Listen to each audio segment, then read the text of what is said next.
5 రాష్ట్రాల్లో ఎన్నికలు జరిగినాయి. 5 రాష్ట్రాల్లో ఒక రాష్ట్రం తమిళనాడులో టీవీకే అధినేత విజయ్ గారు గెలిచారు. ఆ విజయాన్ని ఎలా చూస్తారు? ఆయన సక్సెస్ కి బ్యాక్ స్టోరీ ఏమంటారు?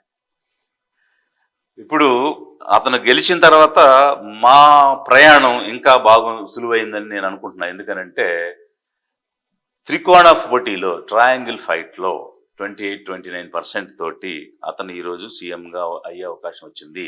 నేను అధిక జన పేదలకు అదే చెప్తున్నాను. మనం 35-36% ఓట్లు సాధించినా కూడా మనం అధికారంలోకి రావచ్చు.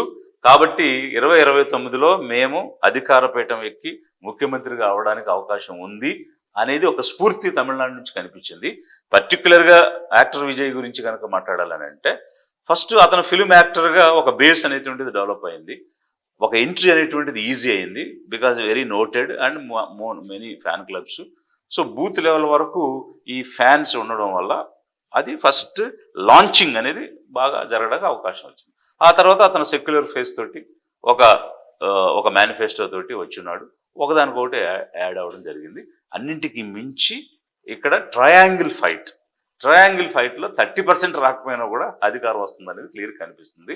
రేపు మేము 30% పైన ఓట్లు తెచ్చుకుని ఖచ్చితంగా అధికారంలోకి అడుగు పెడతాము. అది మాకు స్ఫూర్తిగా కనిపిస్తుంది.